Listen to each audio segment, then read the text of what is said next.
Chapter 8. During those days, another large crowd gathered. Since they had nothing to eat, Jesus called his disciples to him and said, I have compassion for these people. They have already been with me 3 days and have nothing to eat. If I send them home hungry, they will collapse on the way, because some of them have come a long distance. His disciples answered, But where in this remote place can anyone get enough bread to feed them? How many loaves do you have? Jesus asked. 7. They replied. He told the crowd to sit down on the ground. When he had taken the 7 loaves and given thanks, he broke them and gave them to his disciples to set before the people, and they did so. They had a few small fish as well.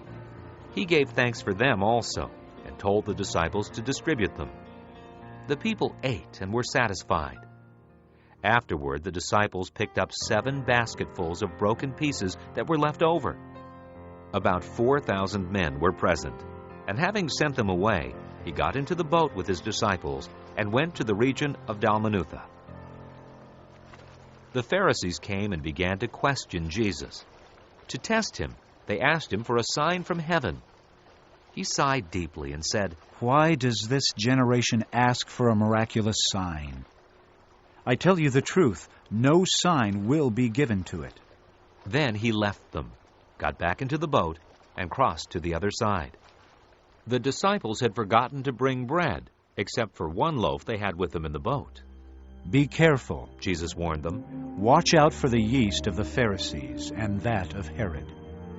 They discussed this with one another and said, It is because we have no bread. Aware of their discussion, Jesus asked them, Why are you talking about having no bread? Do you still not see or understand? Are your hearts hardened?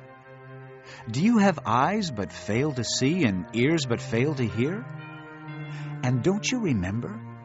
When I broke the 5 loaves for the 5,000, how many basketfuls of pieces did you pick up? 12, they replied. And when I broke the 7 loaves for the 4,000, how many basketfuls of pieces did you pick up?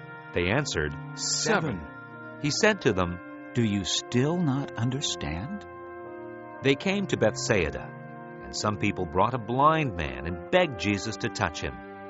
He took the blind man by the hand and led him outside the village. When he had spit on the man's eyes and put his hands on him, Jesus asked, Do you see anything? He looked up and said, I see people. They look like trees walking around. Once more, Jesus put his hands on the man's eyes. Then his eyes were opened, his sight was restored, and he saw everything clearly. Jesus sent him home, saying, Don't go into the village. Jesus and his disciples went on to the villages around Caesarea Philippi. On the way, he asked them, Who do people say I am? They replied, Some say John the Baptist, others say Elijah, and still others, one of the prophets. But what about you? He asked. Who do you say I am? Peter answered, You are the Christ. Jesus warned them not to tell anyone about him. He then began to teach them that the Son of Man must suffer many things and be rejected by the elders, chief priests, and teachers of the law, and that he must be killed, and after 3 days rise again. He spoke plainly about this, and Peter took him aside and began to rebuke him. But when Jesus turned and looked at his disciples, he rebuked Peter. Get behind me, Satan, he said. You do not have in mind the things of God, but the things of men. Then he called the crowd to him along with his disciples and said, If anyone would come after me, he must deny himself and take up his cross and follow me.